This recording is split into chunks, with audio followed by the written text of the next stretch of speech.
Thanks so much for joining us here on a live handicapping show. Gino Buccola alongside David Aragona. David, could you believe the summer is already finished? It's crazy. It feels like we were just starting Saratoga not long ago. How did the Saratoga meet go for you?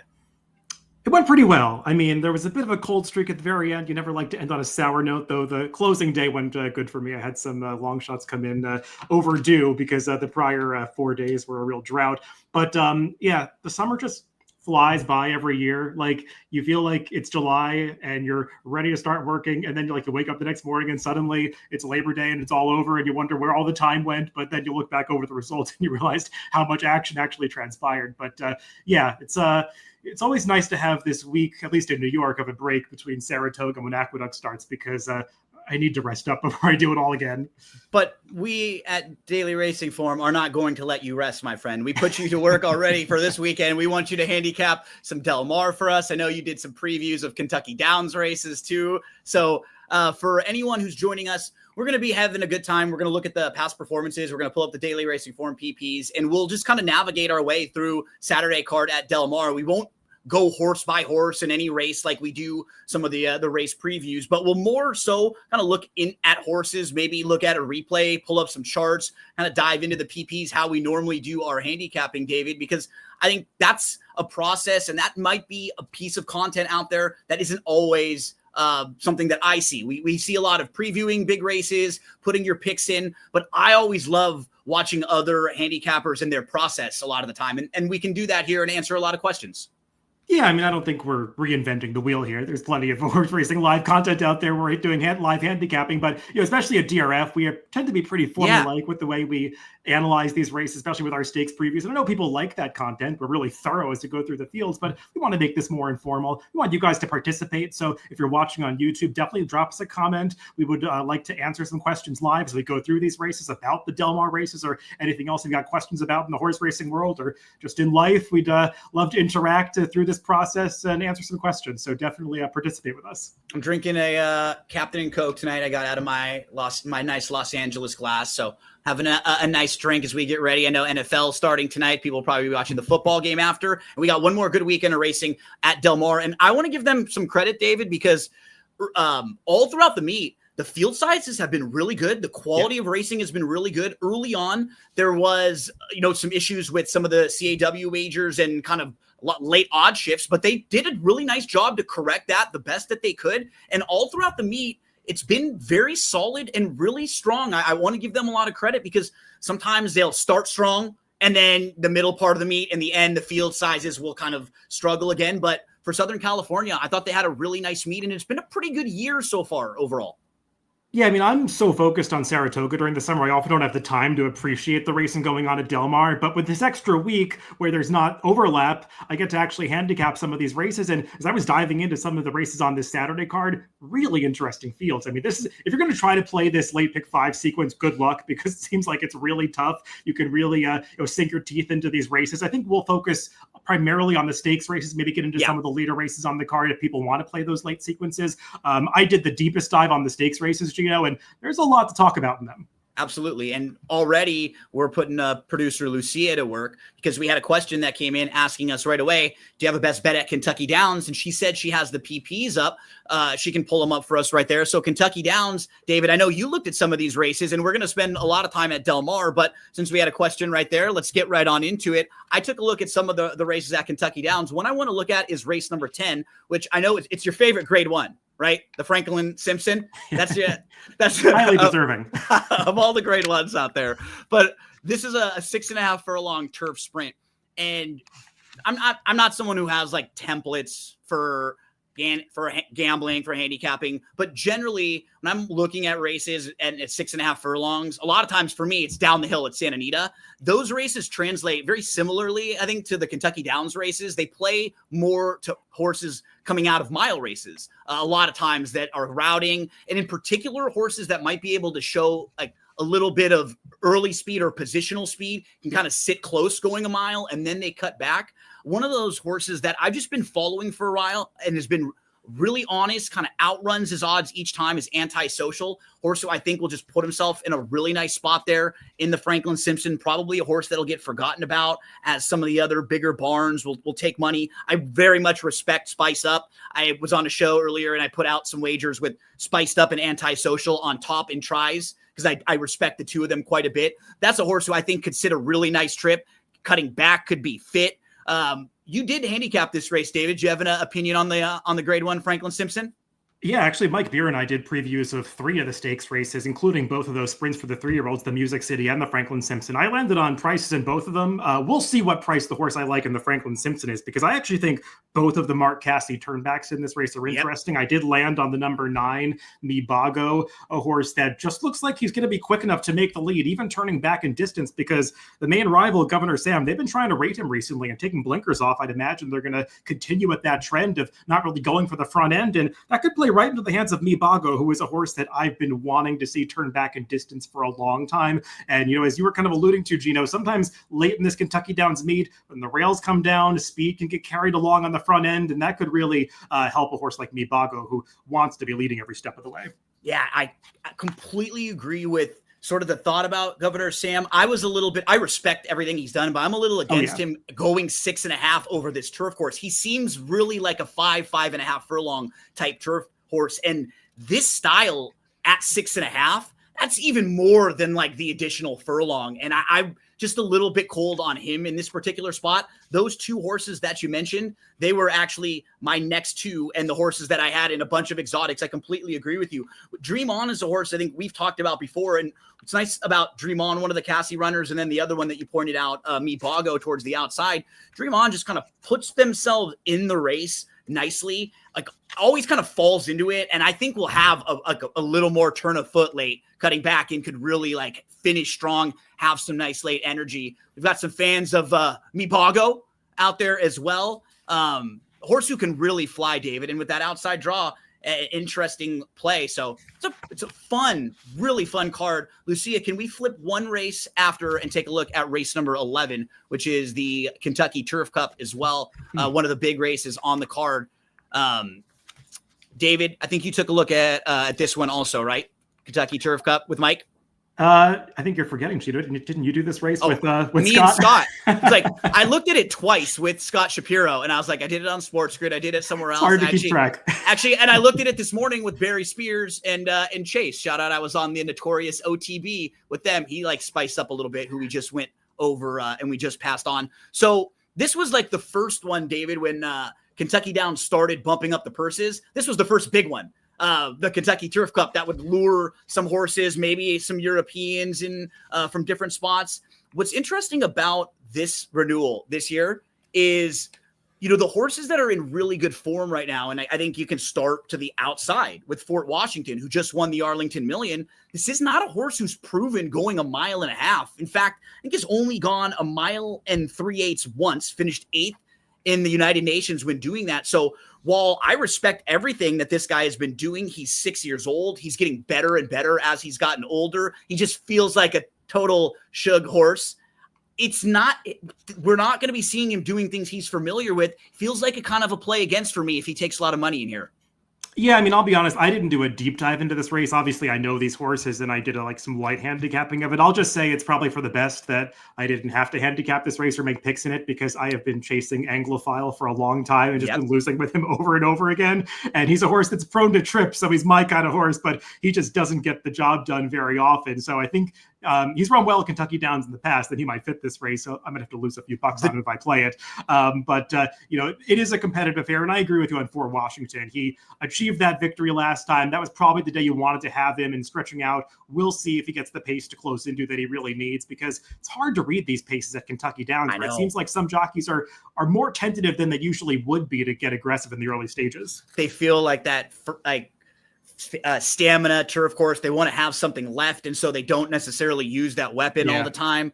Anglophile and Old Crazy Bone, they're both live in this race too. They both come out of the very same race. It was at Ellis Park on August the 3rd. So they were racing together like right next to each other early on, and Anglophile was just inside of Old Crazy Bone, and then made an early wide move all the way up to take the lead and opened up a little bit. And sometimes you just make that early move and it's just slightly timed off, right? And Old Crazy Bone ran really well, can also sit closer. I think Corruption probably will dictate things with the speed out there. I hope so. That's his best trip. He's in really nice form when he's able to use that speed. So just a quick look at Kentucky Downs. We had a few folks ask about it. Barry likes Utah Beach, and another one for Utah Beach, who I know Utah Beach can get this trip.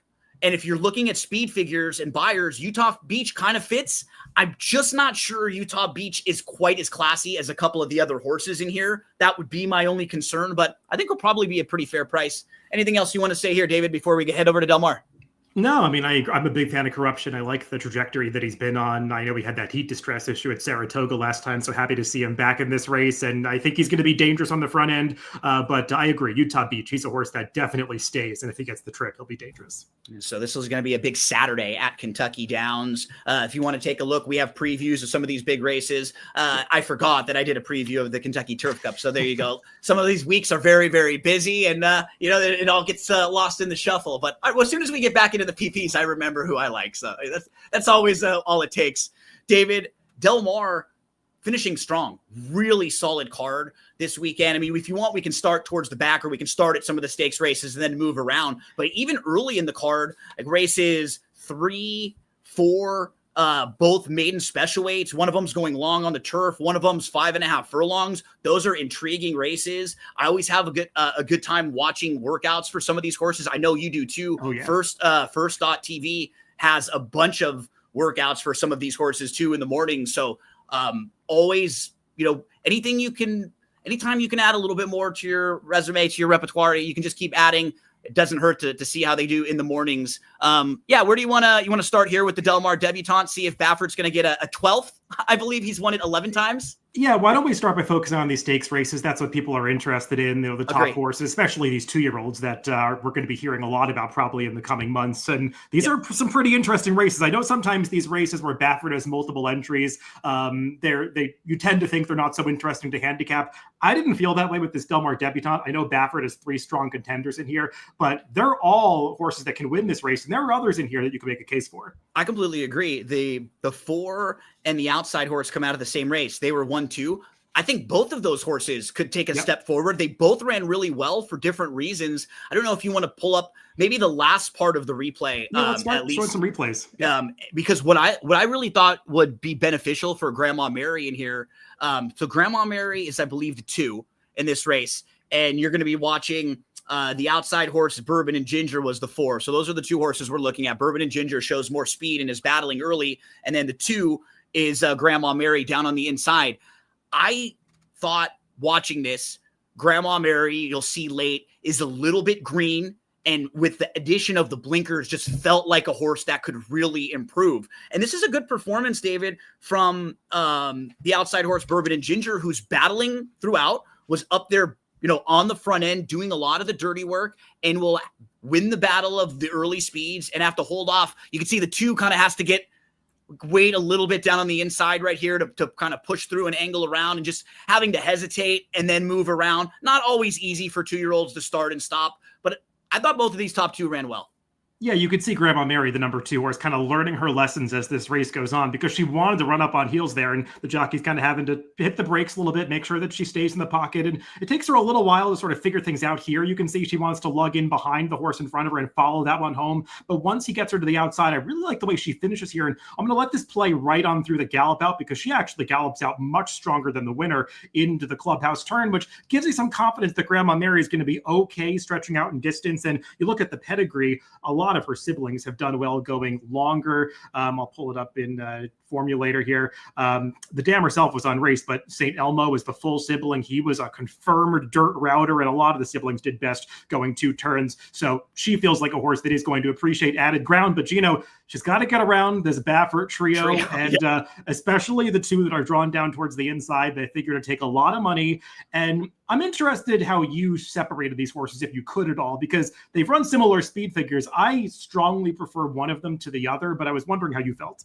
Yeah, Emika's the more proven one, won the Sorrento last time out.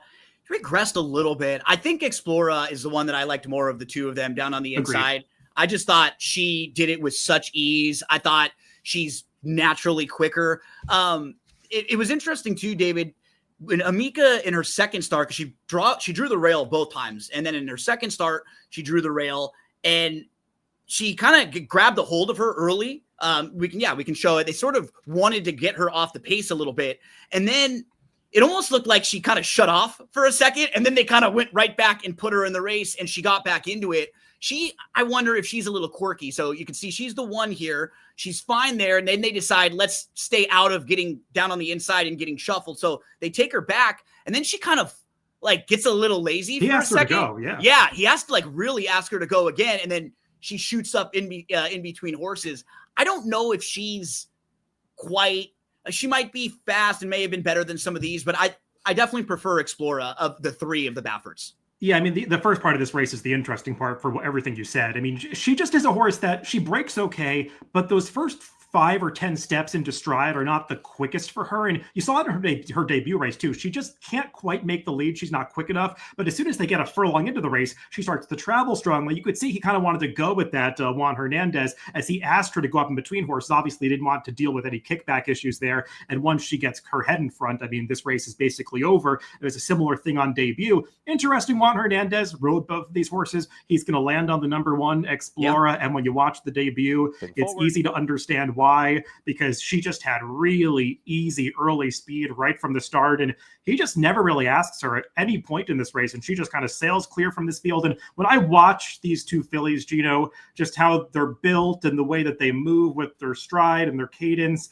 feels to me like Explora is the one that has more of the profile of a horse that will go on as the distances get longer. Completely agree. I like her the most of the three of the Bafferts. Bottle of Rouge was fine of the third. What you, I guess, give a positive to the 5 is that she's actually won going 6.5. So she's got a little bit farther than some of these other fillies have. It's a little bit of something, but I think of the three of them, this one just looked like they didn't even move on her. They really did not ask her much at all. This would not be a shock to me if she's one of those horses who breaks running from the rail. And honestly, if it's the other Bafferts and probably Bourbon and Ginger might be the most important horse in the race as far as just trying to keep this horse honest at all, right? Because if she doesn't break alertly and go on with the 1, it might be over. For she feels like the one that's quick enough to apply some pressure to Explora. And typically these Baffert horses, I mean, in the sprint races, I don't think that they play the tactics or the team tactics as much. And it's harder with 2-year-olds too. Yeah, right? They're not fully exposed yet, and they have shown speed. You want to go with the speed that they've shown. So I think that they're going to be aggressively ridden, but I do think Explora is the naturally most quick of all of them, and Bourbon Ginger is the one horse outside of the Bafferts that might be able to apply some pressure, although I don't like her going the 7 furlongs. I do think Bottle of Rouge is dangerous in here, Gino. I know she's sort of the third ranked of this Baffert trio, but I really liked her maiden win last time, and notably, she went the 6.5 furlong distance. Let me just refresh this because I think my replay is stalling.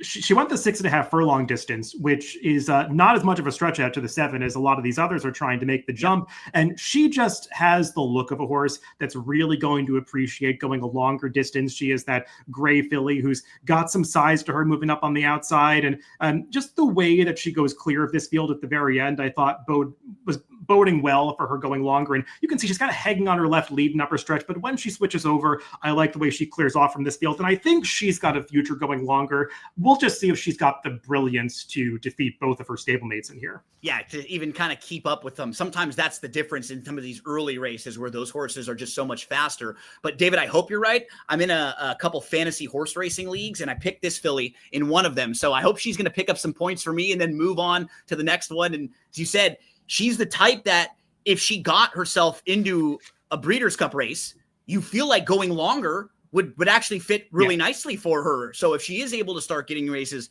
going a little bit longer, I mean, as you were pointing out, you can really go through this field and not want to completely dismiss a lot of these horses. Even a horse like Lawali, that was very early in the meet. And sometimes the speed figures can be a little bit lighter, right? Even just a few weeks or a month can be a little different. That was a strong race. And what I like with Lawali and what was similar with Grandma Mary, even though she didn't win, they showed that they can put themselves in the race, they can sit close, and they can finish and pass some horses. So those are all positive things that I take with horses early on in their career at 2 and that haven't raced much.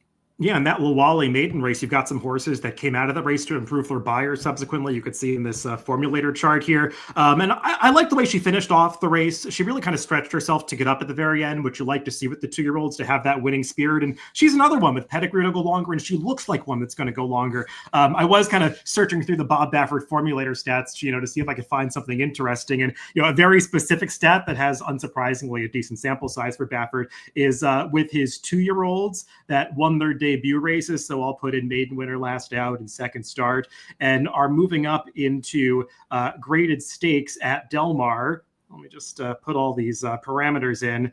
Unsurprisingly, Baffert has insane stats. 13 for 22, nearly 60% with a $3 ROI. So he generally wins with horses that have the profile of Explora, but she'll be a short price. But when you're winning at 60% with short prices, you're still doing pretty good. But one of the things too, like when we're going through this, that's what's so convenient about Formulator is that David's looking up all that database. We went right to the chart right a minute ago, and we went right to the replays, and we don't have to have a bunch of tabs up. We don't have to be searching through a bunch of different websites. We have it all right there. It saves you so much time in your handicapping. Ruben, we're looking at Saturday Del Mar. So right now we're Saturday Del Mar. This is race 6, the grade 1 Del Mar Debutante. We're going to probably look mainly at the back half of the card and a couple of the stakes races following this one. But this is a grade 1 Baffert trying to win his 12th Del Mar Debutante. And he has 3 in here. The 2 inside horses are going to take the most of the money in this field, right? Yeah, I would think so. And I imagine that jockey decision is going to dictate that Explora is the favorite, as is indicated on the morning line. And I agree. I think she's the horse to beat in this race. Yeah, very much agree. You want to you let me know which race you want to go to next. Let's go right on through the stakes in chronological order. So let's move on to the very next race. We'll go to the Juvenile Fillies Turf, an early prep race for that Breeders' Cup Juvenile Fillies Turf. And I'd like to see the big field here, Gino. A lot of these fillies still have things to prove. But as I went through here, this was a tough race to say, well, this horse has no shot. I mean, there are a lot of horses, even the long shots, as you start to dig into their pedigrees or watch their replays, there are things to like about a lot of them. And this is the kind of race I would not have wanted to make a morning line for, because I'm not exactly sure how it's going to get bet, though. I understand why a horse like the number 1, La Vie Lumiere, is one of the favorites here, because for a turf race like this, she's actually posted some decently fast speed figures and did so all the way back in May. So with routine improvement, that makes her probably the horse to beat in here. It's just a little lay off in the fact that she's never gone this far before. Yeah, we've seen her go 4.5 and 5. Now she's going to go a mile. So we're talking much, much different. And as you're pointing out,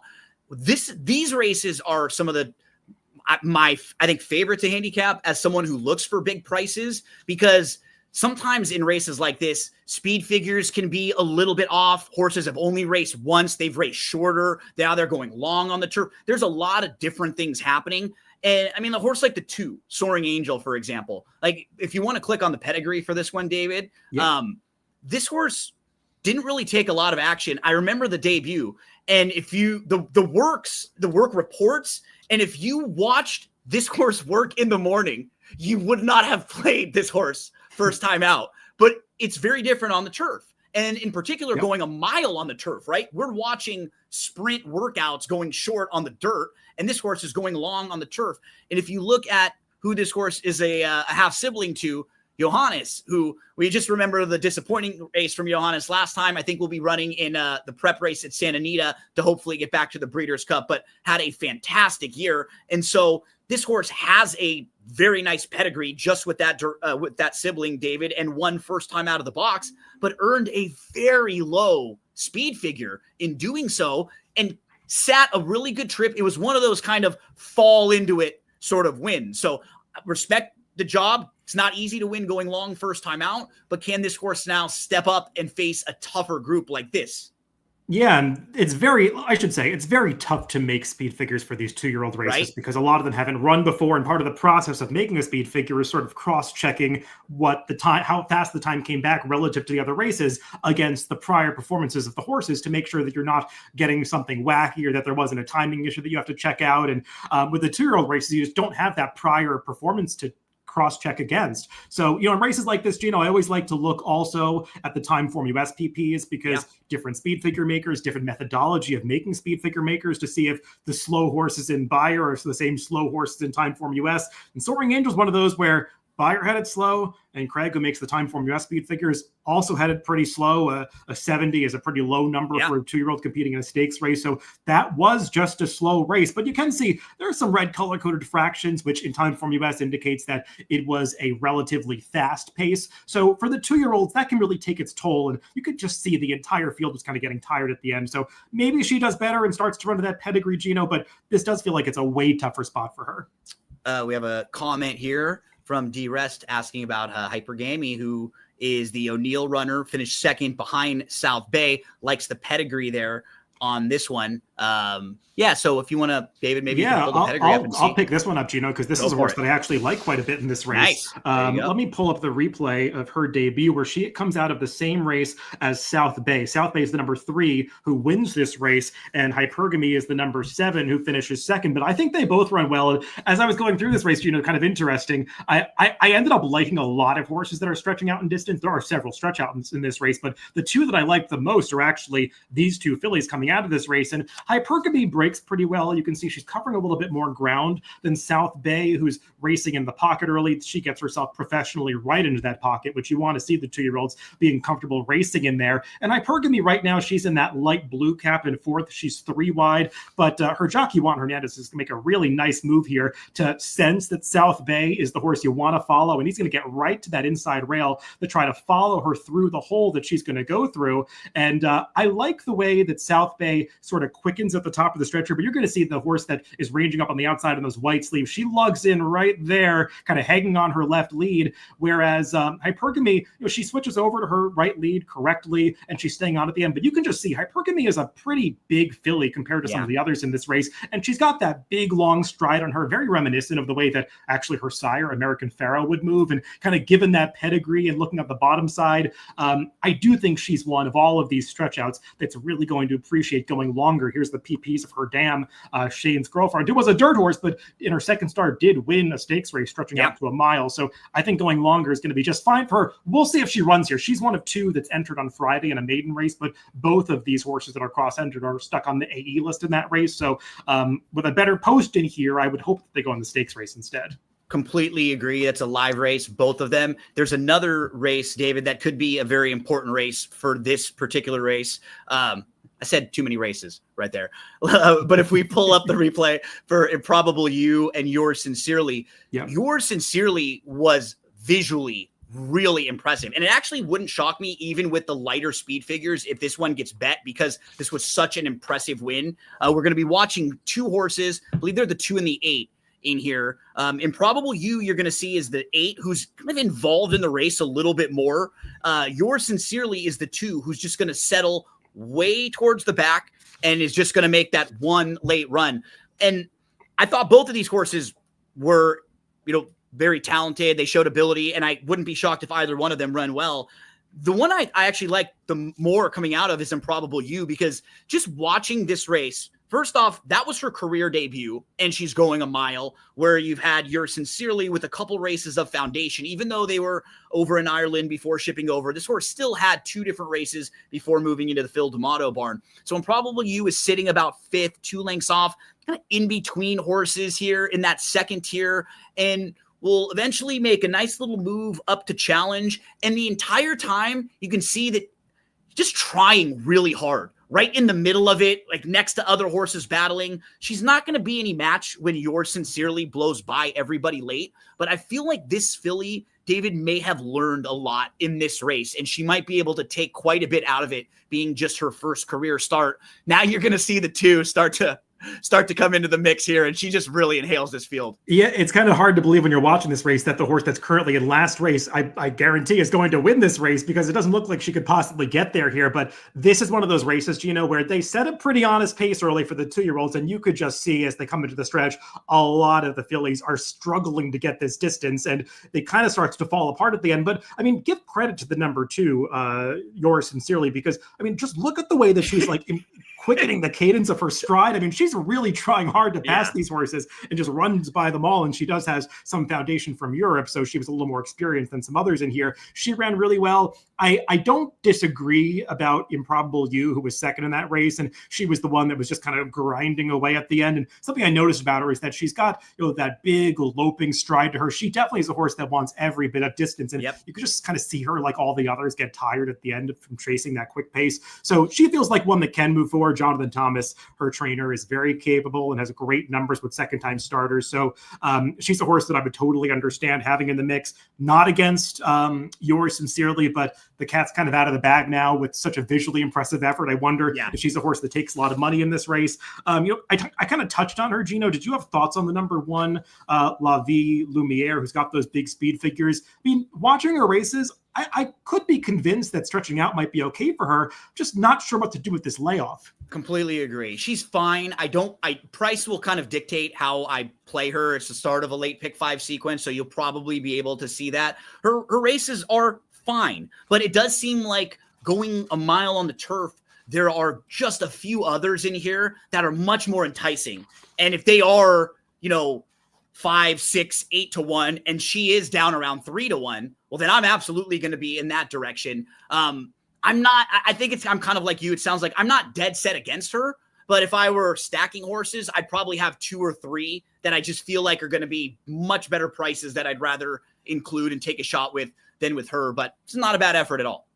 Yeah, Gino, I'm just a little surprised by the layoff because I was expecting to see some gap in her workouts, like something went wrong. But as you pull up the entire work tab, which you can do in Formulator, I mean, there's no gap since her last race. She's worked, I think it's 11 times since she last raced and has been right on schedule. And maybe they just didn't want to run her back on the dirt and, you know, try a race like the Sorrento. And we're just pointing to a turf race, thinking that the Breeders' Cup Juvenile Fillies Turf might be the best option for her at the end of the year if they're dreaming big. But it's just a little bit strange to see a layoff like this with a horse that's been working right along the whole time. And it's kind of interesting. You had 2 divisions of that 5-furlong maiden race all the way back on May 30th. And the 2 shortest prices on the morning line in this race on September 6th are the 2 horses that last raced back on May 30th. The other one being Queen Bey, who's actually the 9 to 2 second choice on the line. She comes out of the slower division than La Vie Lumiere, but was arguably more visually impressive. I mean, I don't know what she was beating in here because she was bet down to 2 to 5.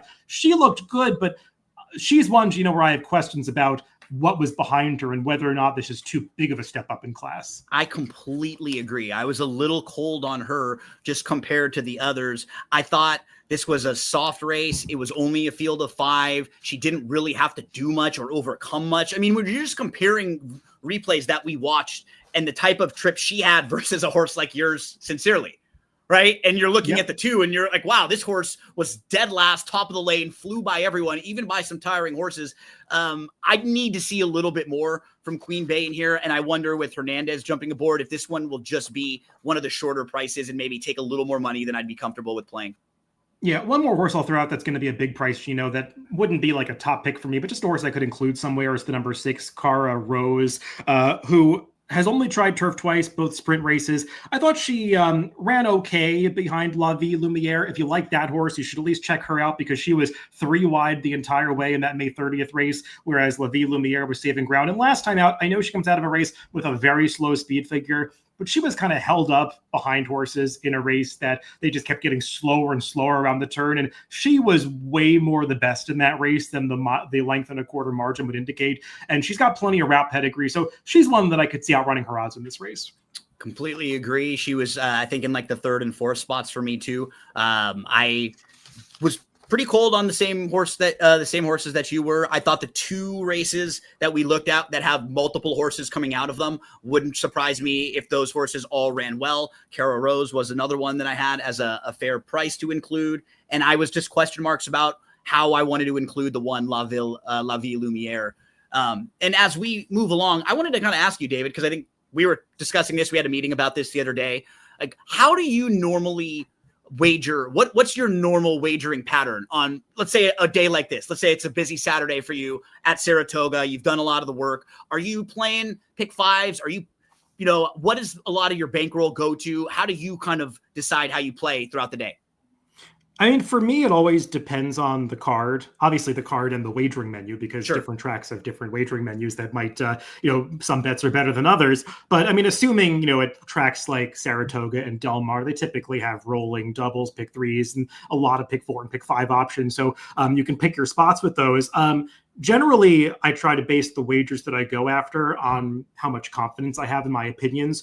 On a card like this at Del Mar, Gino, to be honest, I mean, it's not a circuit that I play that often. So automatically my confidence is a bit lower than it would be at a place like Saratoga that I'm following day in and day out.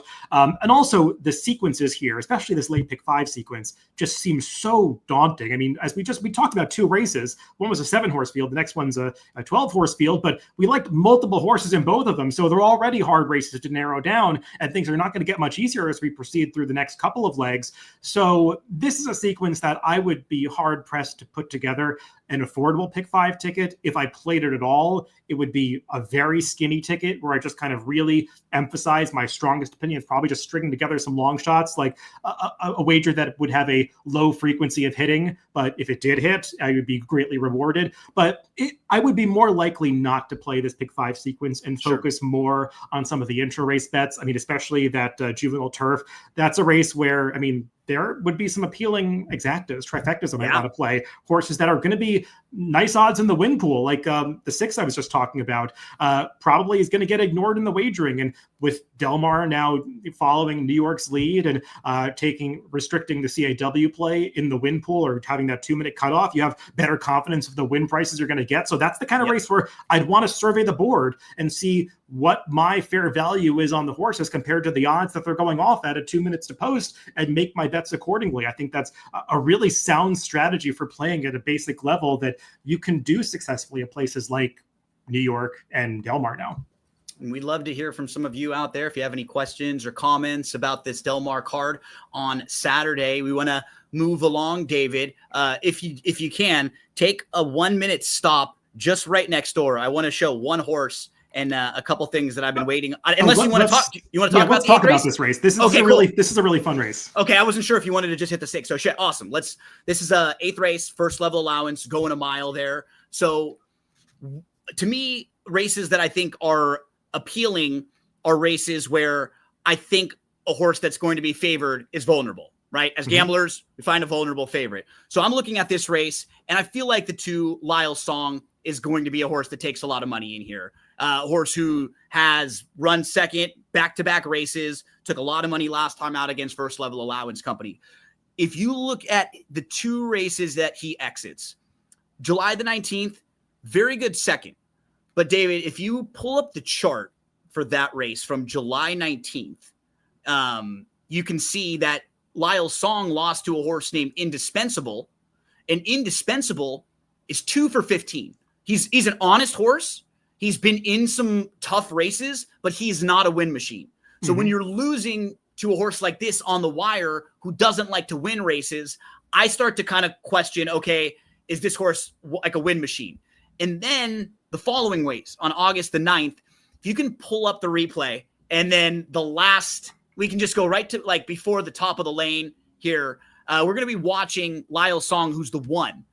And right at this point, the 6 is Privman. The 1 looms up 3 wide, and those 2 look like the 2 that are going to be contending. Privman's going to lug in badly right here, kind of drift in and get a little green. At this point, how does the 1 not win by 2 lengths? The 1 doesn't win this race. I mean, the real Privman would eviscerate me if I used the word that a lot of people on social media use to describe what just happened with Privman there from a journalistic standpoint. But Privman definitely comes back on the inside to beat Lyle Song there. And people might have thoughts about a Baffert horse coming back on the inside. But I mean, your point is well taken, Gino. And you can kind of see the notes that I was putting into Formulator. I am sharing my PPs here, and I like to, when I watch a trip, I like to put the notes in so I remember the race. And I wrote down second hang in a row. I mean, this is a horse who 2 races in a row has struck the front, looking like he was going to win, and he let another horse come back on him. And that's not a trait that you want in a horse that's going to be a short price. And with those 2 90-plus buyers showing coming into this race, I do think he's going to be the favorite in here. And it has to be some cause for pause. And you can see the connections. They saw the same thing because they're putting blinkers on now. And I generally don't like any kind of blinker change because it just means that the connections are seeing something they don't like and they're making some sort of equipment change, just trying to throw a Hail Mary pass, hoping that it works to correct whatever problem they're seeing with the horse. And we'll see if the blinkers give Lyle Song more focus. But at a short price, it's something that definitely concerns me a little bit, Gino. And I'm curious what you would do with the other horse that's pegged as a short price on the morning line, Del Mar Jerry, who's got this huge speed figure showing last time out, a 99 buyer against $40,000 claimers. And I mean, he's a horse that's been on turf a lot, but when you isolate his dirt races, he's run some of his better speed figures on the dirt. It's just, where'd that last one come from? Yeah, and what worries me is, we talk about this a lot, you're going to be paying for that now. You're going to be paying for that 99 buyer speed figure that he ran last time out. Do you really believe he's that good of a horse? And can he run a race like that in this field where, Lyle Song has the blinkers on, wants to be close? David, it wouldn't shock me with a horse like that who's hung a little bit their last couple races if they want to get him way closer and not even have to try to hang and say, let's try something a little bit different. Maybe he can get in front of horses because, look, the only time he crossed the wire first and wasn't DQ'd was actually when he was on the lead throughout. So maybe they try those tactics because that was the one that really worked for him. You look towards the outside, Speedy Wilson stretching out from sprints, I think could be close, but you put Firmus in the mix and Mining District in particular, any of those combination of horses, I think could all go. So I'm a little cold on the two horses that I feel like are going to take a good amount of money coming off of their big speed figures.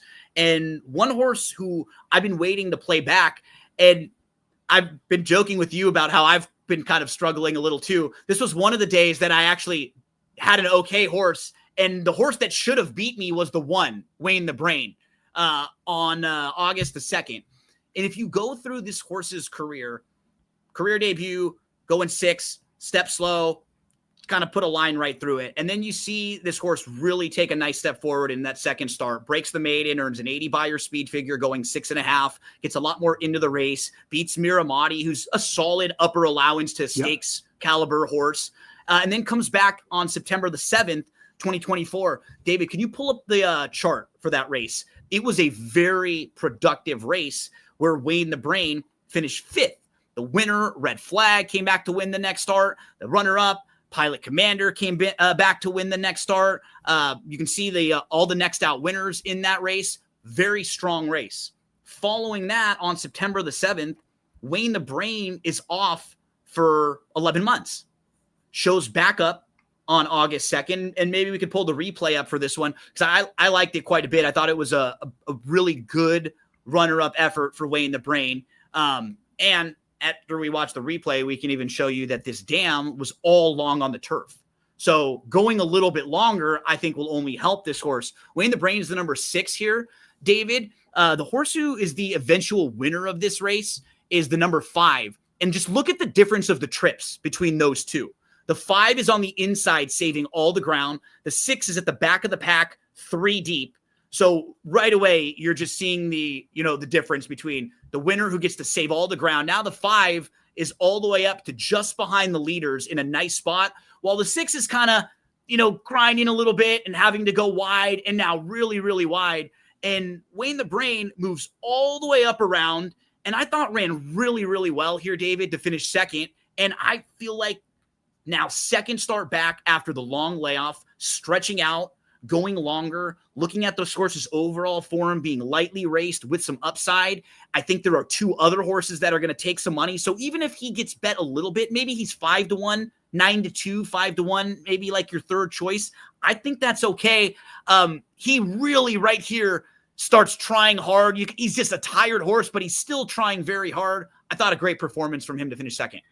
The only thing I don't like about that that replay, Gino, is that he never changed leads. He hung on his left lead the whole way. And I went back and watched the race 2 back in September. Same thing. Never changed leads. And that's my one worry, only because he's stretching out in distance. A horse who can't change leads, I worry that it's going to tire them out quicker going a longer distance. But all of your other points are well taken, and I think he's an interesting horse in here as the other Mark Glatt training that's probably going to be a decent price. As for Del Mar Jerry, I don't quite trust him either. That speed figure last time out. I mean, there were plenty of horses in that claiming race with back class. And when you look through the PPs, I was kind of going in expecting that 99 buyer to not make any sense. But I mean, some of the horses had run speed figures like that before. Ghazali, a horse who had run a prior 90 plus buyer. So it's not like it comes out of nowhere. He's just a tricky horse to ride. He gets really rank early in his races. Even when he's all alone up front, he refuses to settle. He wants to pull. And if he doesn't break well, which happens occasionally with him, his race is just over. You can see it in his career box. I mean, he's an all or nothing type of horse. And at this level, I wonder if winning it all could be a tough go for him. But who would you like? Because we're both poking holes in the favorites, right? So who would you, or are there a couple in here that you're looking towards? Two horses I like in this race. One of them is the number 4 Miracle Mark, a horse who has spent most of his career on the turf. But I mean, check out the races this horse has run on the dirt. The first 3 were the first 3 races of his career when he was still figuring the game out, and he was showing some incremental improvement. And while he did get better on the turf, he was initially running speed figures on the turf back in 2023 and 2024. That would make him competitive in this race. Maybe they showed a slight turf preference at the time, but then they put him back on the dirt in the Affirmed, where he ran into Parenting, who has since completely disappeared, but at the time was the next big thing for Bob Baffert before going to the sidelines, and didn't run that badly in that Affirmed stakes. He was kind of right there at the end for second and third with the best buyer of his career. He was off for a long time after that, came back on the turf, and it just looks like he's come back as a different horse this year, needed the race off the layup, but ran really well two back when he got that 92 buyer. And then last time, that was a race where he was chasing the pace. He got actually pretty keen in the early stages, kind of pulling Diego Herrera forward to chase the pace. And that race just completely fell apart. I mean, you can see on the chart, the horses that were 5th through 8th early were 1st through 4th at the end. So it was a total pace collapse. And he was the one that hung around best of those, contesting the pace. And getting back on the dirt, I think it makes a lot of sense based on the prior races. And you look at his pedigree, he's the half-brother of Breeders' Cup Sprint winner Whitmore.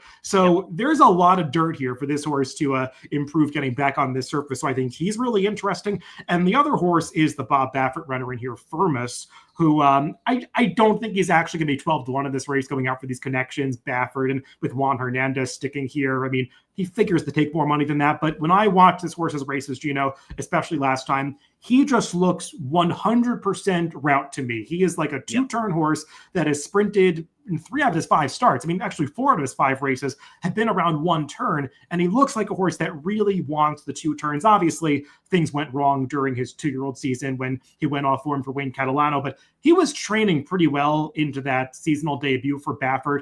And the fact that Baffert ran him 6 furlongs against another horse in the stable that took a lot of money in that race just says to me that that was a rare, true prep race for Baffert, and this is where they're getting serious, and I think he's going to run a lot better in this spot. That's something that's a really good point, because I think a lot of people sort of figure at Baffert as someone who doesn't do that, or we don't see that a lot from him. So often his horses come back off the layoffs firing, ready. Even if they have to go longer, they're ready to go because he can train them quickly in the mornings. He has so many good horses. That's why you can do that. When you have so many good horses, you can train them against each other. You can really ask them to do a little bit more, and then you get a little bit more out of them.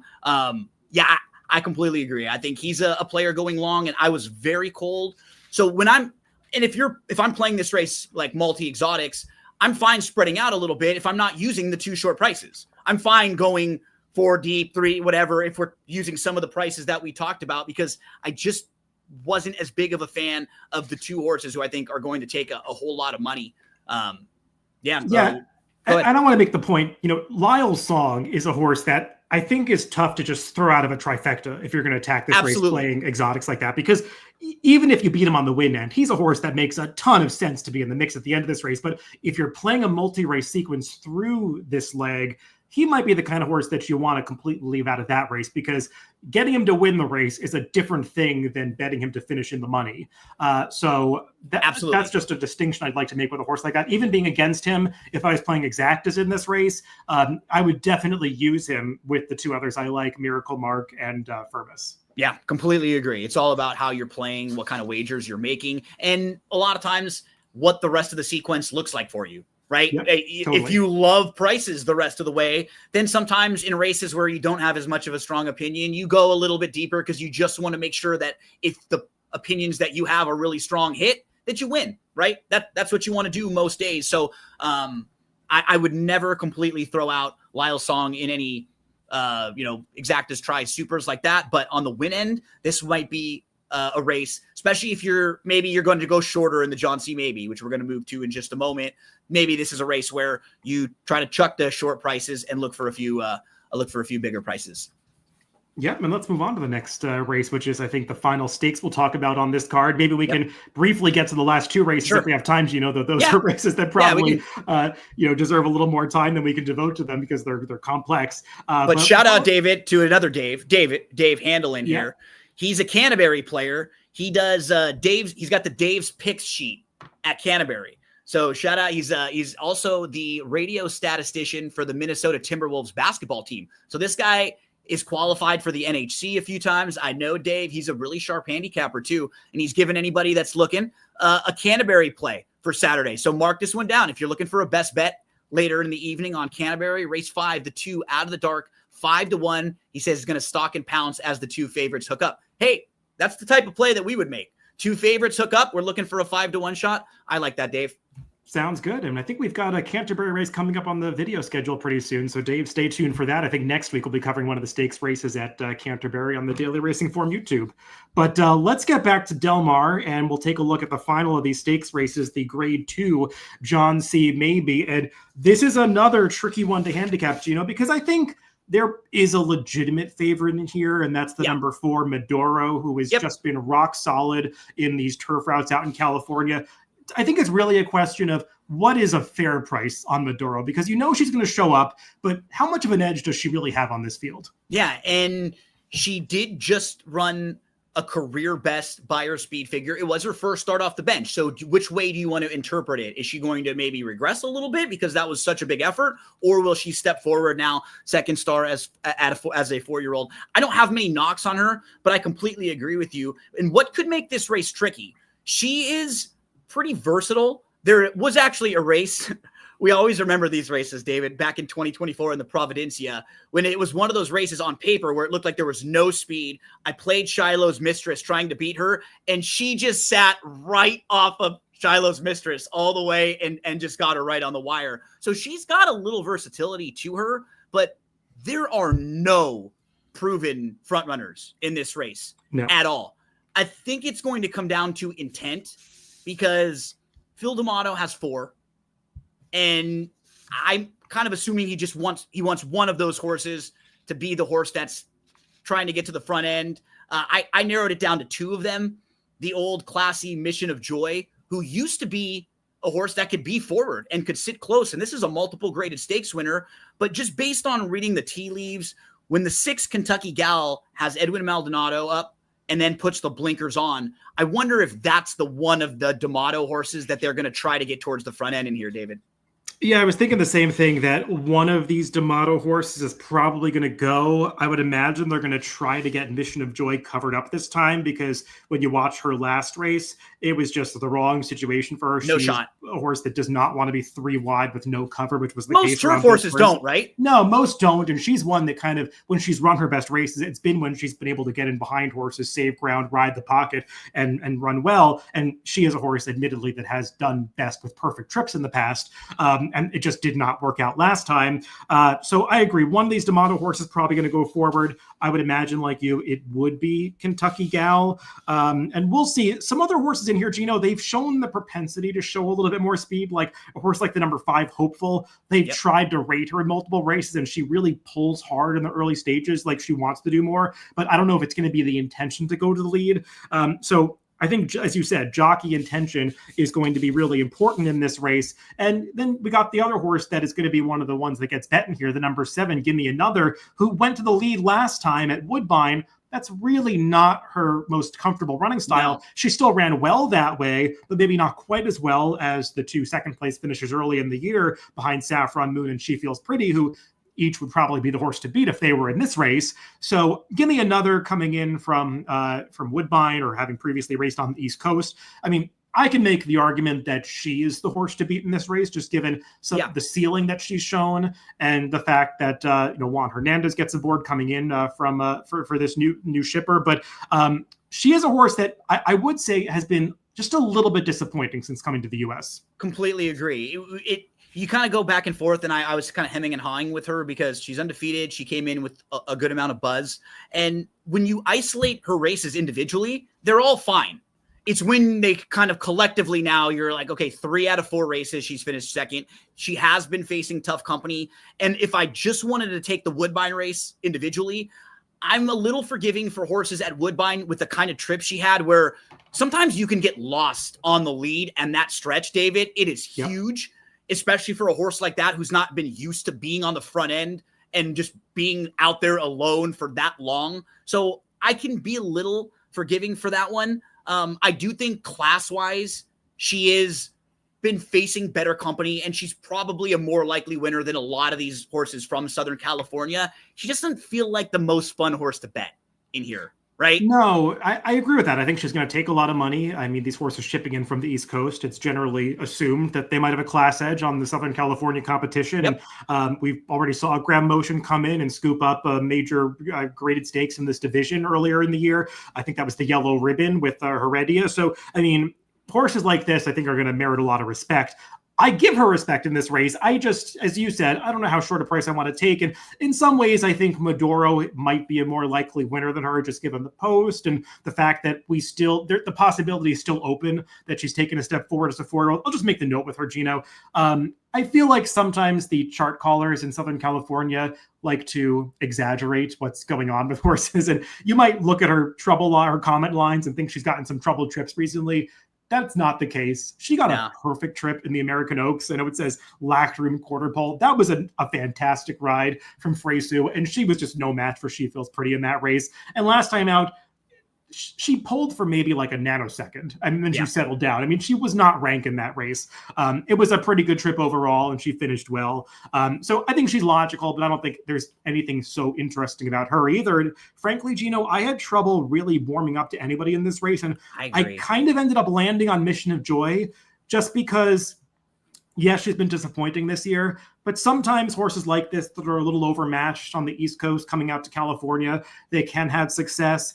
And she didn't get the right trip in her first start for the D'Amato barn last time. I love this switch to Hector Berrios, who I think, from what I've seen, rides the turf really well out of Del Mar. And I was looking up some stats for Berrios riding specifically for D'Amato. They've got a positive ROI on the turf together. So I think this jockey switch could really work out for her. And I don't know how tough this race really is. So if she runs better in here, I think she's got a chance. You just don't know if she's still capable of the same performances that she's put forth in the past. It's not so tough of a group that I'm willing to toss her. That's the key. There's not so many horses that I think stand out in this race and that are head and shoulders above her that I would completely dismiss her. So in multi-exotics, she would fit. And you mentioned Hopeful a little earlier.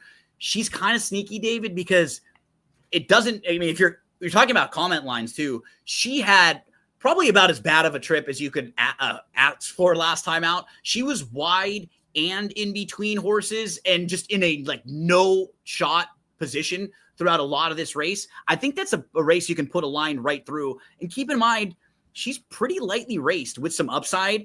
If you're eliminating this race here, maybe her buyer in her first start in North America is a little bit light, but that was still her first start off a layoff and first start in a while. And she does have some upside in here.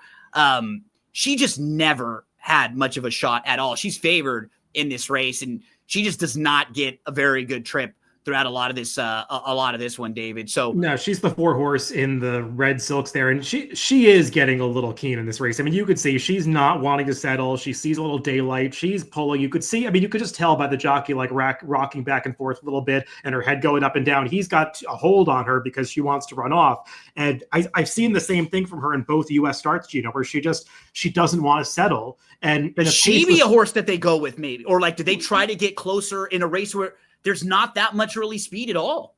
I think it would be wise. I just never trust connections to do it because so many of them are reluctant to take a risk like that. But with a horse like this that pulls, I would always think in a try paceless it, right? race, it would make sense to go. You always try it. And as a gambler, there are few times where I'm really frustrated that a horse went for it.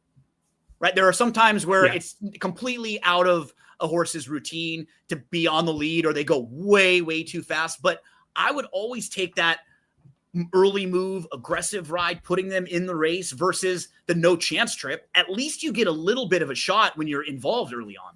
Yeah, I mean, a jockey that people love to hate is Joel Rosario, but I mean, he's one of my favorites because he will do things to mess up the flow of a race that sort of change the dynamics and will give his horse a chance that it might not have had if he had just sort of kept the position that the race dictated to him. He dictates terms to a lot of other jockeys, whether it's a mid-race move or sending a speed horse that didn't look like a speed or taking back a speed horse that he thinks might be able to rate. And I like to see that. I never get upset when a jockey tries out something new, if they have a plan in their heads. When they do something that doesn't make any sense on that they're doing it out of fear that it's reactionary, or right? Reactionary based. That's what I really hate when a horse goes to the lead, runs the race of its life because it got involved in a fast pace and got nailed at the end, and they decide they're going to rate next time because the horse lost by a nose setting a strong pace. Well, no, you got to recognize the horse ran its best race, with the risk that you took last time. So take that risk again.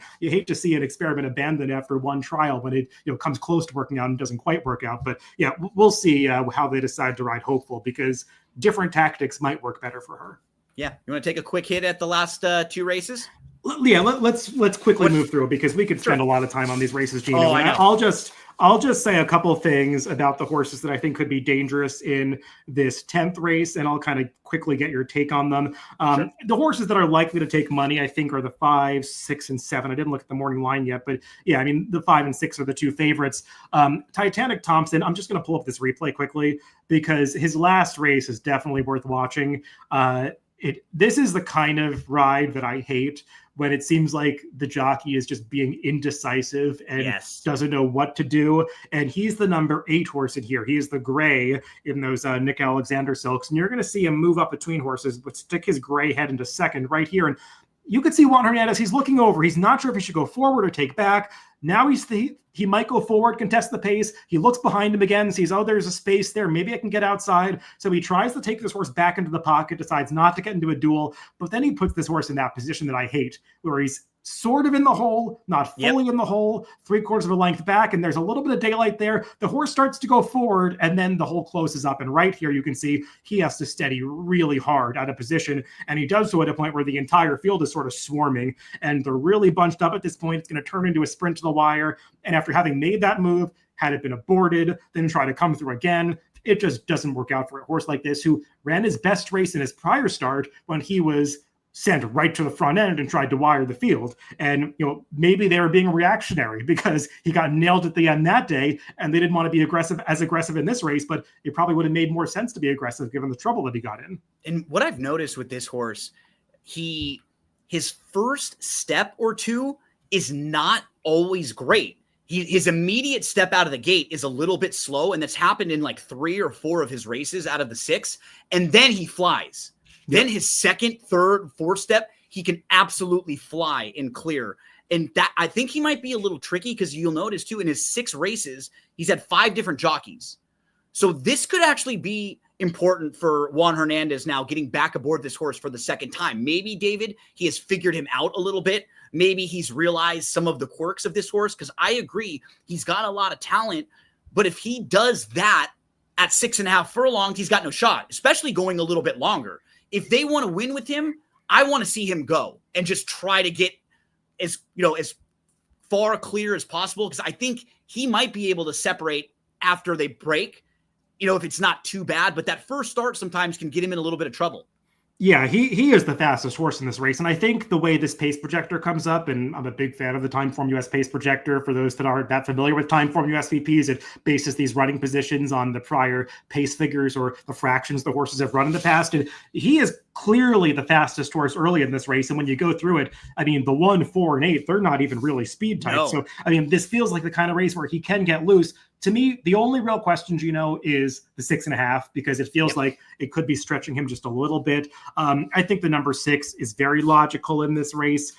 Catman Sue, he beat a legitimate horse last time in the runner-up 32 chunk. You would look up his PPs in Formulator. He is a nice horse who's run multiple 80+ buyer speed figures, which definitely makes horses contenders in this race. And to me, the interesting one, Gino, was the number 7, Minister Shane, because I already showed that Sir Rocket replay for Titanic Thompson, but I won't show it again. But Mr. Shane also had a trip in that race where he just got shuffled back and steadied in the middle portion of that race. When you saw the whole field bunch up, Mr. Shane was the one that kind of got squeezed out the back door at that point in the race. So I think you can give him a bit of a pass for the last race. And he did run well off the layoff 2 back, and he's run plenty of prior dirt speed figures that make him a contender here. So I don't know if you're actually going to get 10-1 on him, but he's a horse that I think is pretty interesting. I don't do many things quickly. I'll try to do this quickly, David. 2 horses that'll be in the mix for me.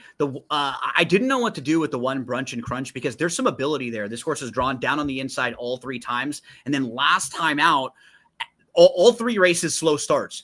But last time, right, cannot get out of the gate. It's a little bit better, slow start, kind of hop, and then angle to the outside, 4 wide all the way, and pretty nice effort, honestly, visually impressive. That was the first start back after about a 10-month layoff. This is a horse with ability, but I'm terrified of a horse like this down on the inside. I know. Because, I hate the rail draw for him because last time he wheeled outside, and that's what allowed him to get back into the race. But with a field that's this big, drawing the rail, I can't imagine that trip coming to him. Yeah. And then the 2 Carry Gold was another kind of interesting horse for me, just on the cutback, a horse who kind of stumbled at the start last time out. You look at the dirt form, there aren't victories, but this is the type of race where you have a lot of question marks, especially about the top contenders, where if this horse is just in an okay spot, solid, going to be finished late, I'm going to be keeping an eye on the price on Carry Gold. This is a type of horse who could float up a little bit and be at 12 or 15-1 and wouldn't shock me, and I could use in some exotics. Yeah, no, he's a horse that hasn't won in a long time, but he's got some races to put him in the mix, and I think he's going to be a price in here. Yep. 11th race, David, when you flip to the last race, start with the horse to the outside real quick and just take a look at this horse's form, because the best is yet to be is a 5-year-old mare who we know has a ton of ability. She debuted in Ireland. She comes over to the U.S., and she's running early on in the Juvenile Fillies Turf and in the Jimmy Durante and stakes races. She has a 2.5-year layoff, which you just don't see many horses have those types of layoffs. When they're off for that long, a lot of times that's it for horses. They usually don't come back. She comes back, and they just want to be very logical about where they place her. They're not trying stakes company anymore, but she wins a 25 restricted claimer going 1 mile and an 1/8 off of that long layoff. She comes back in her second start. She wins again. And most recently, she is about 10 lengths off. She stays inside. She gets caught in between horses in some traffic. This horse is just a cool horse because I look at that layoff. I know she's got some ability. She's come back after all that running. She's wide. She's going to be probably coming from way out of it. But I just thought it was a horse worth mentioning when you see that kind of a gap and then a horse come back and sort of build themselves back up the class ranks. Yeah, to be honest, when I went through this race, I kind of started with the short prices first. And when I got to her, I was like, well, this is a horse that I don't want at all. This is a trap. This is a horse that has holes in her, was off for a long time. And the last race, it's a total optical illusion. This is that fake comment line trouble in California where it was a little spot of traffic. And yeah, she had to alter course a few times, but that race was absolutely falling apart at the end as nobody wanted to go the distance. But then I was kind of taking stock of the field, and there is so much speed in this race. I mean, you can just look at the pace projector, and it's no joke. I mean, there are so many horses that need to be forward to have their best 3 chance. tiers of speed horses almost. Yeah, and she is supposed to get the right kind of setup in here. And from that post, they've just got to take her back and try to save some ground and hope the race comes apart. And Del Mar is a track where turf races do come apart when the paces are fast. So from that angle, I think that she is one you want to consider. I'm kind of 2 minds about her form. I think the race heads up for her, but the last race I didn't love as much as maybe you did. But I think I don't want to take a short price on her. I think she's kind of cool. I'm just a little bit worried about the outside draw, her being a overbet a little bit. Who in this race intrigued you, David? I had trouble finding a price that I really loved in here. I do think that the number 7 Wordplay is probably going to run well. It's nothing clever. She's the morning line favorite.